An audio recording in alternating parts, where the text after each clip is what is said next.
Манай иргэд олон нийт 8 настай болчроос 80 настай буурлууд нь хүртэл нэг л зүйлийг маш ихээр мөрөөддөг. Тэр нь юу вэ гэвээс яаж игээд л улсын хурлын гишүүн болчих юмсан өөрөө болдоггүй махэд гэрийнхнээсээ хэн нэгийг нь гишүүн болгочих юмсан бүр болдоггүй юм гэхнээ гишүүний цүнхийг нь жатгаа бариад явдаг хүн болгочих юмсан болчих юмсан гэсэн салж хагцдаггүй мөрөөдөлтэй. Чухам яагаад бурхнаас илүү ийм их хүсэлт чадыг агуулсан үн цэн эрэлт хэрэгцээ улсын хурлын гишүүн хүнд оршино вэ? Энэ тал дээр нэг жижигхэн энгийн жишээгээр тайлбарлах гээд үзье.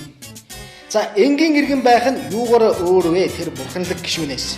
Энгийн жирийн иргэн орон сууцтай болохын тулд дор хаяж 20 жил өвдгөө халзартал зүтгэх хэрэгтэй болно. Гэхдээ бас дайжгүй эцэг хэрэгтэй бол тэр шүү дээ.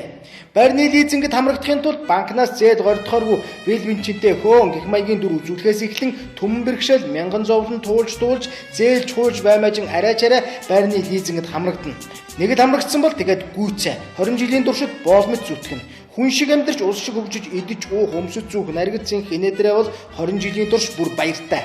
Хөөрхийшмэн лизингээ дурж байраа өөрийн болгож авах тэр цаг мөчид үр хүүхэд нь өсөж том болсон байрандаа багтаж ингээ байсан байх болно.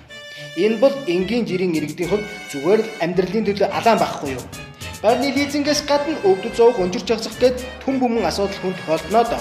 Тэр мэтэд нь бол дээшээ мацаа тэнгэр хол доошоо шуурья газар хатуу шүү дээ.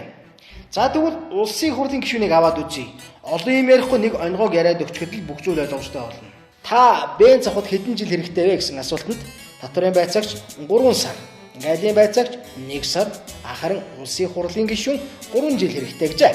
Улсын хурлын гишүүнээс яагаад 3 жил хэрэгтэй вэ гэж асуухад бенз чинь том компани штэ гэж хариулжээ. Бүр компаниг нь худалдаад авах нь штэ нөгөө нөхөр чинь. Товчхонтой иргэн ба гишүүний ялгаа энэ л юм. Ийм л учраас хүн бүр гишүүн болохын төлөө зүтгэж байна. Гишүүн хүнийг бурханлаг болгодог шалтгаанууд нь хинч түүнийг шалгадаггүй, хэний ч өмнө хариуцлага хүлээдэггүй. Ямар нэг компаниг эвэлдэ авч хуулийн байгууллагын зүгээс ирэх бүх төрлийн эрсдлээс хамгаалж ашгаа хуваадаг. Асар их мөнгөний санал тасралтгүй ирдэг. Энэ бүх мөнгийг өөрийн болгосныхаа дараа хууль гаргаад өөрсдийгөө аваад гарчихдаг гэх мэт бүх төрлийн цогц боломжууд түүнд хуулиар олгогддог юм.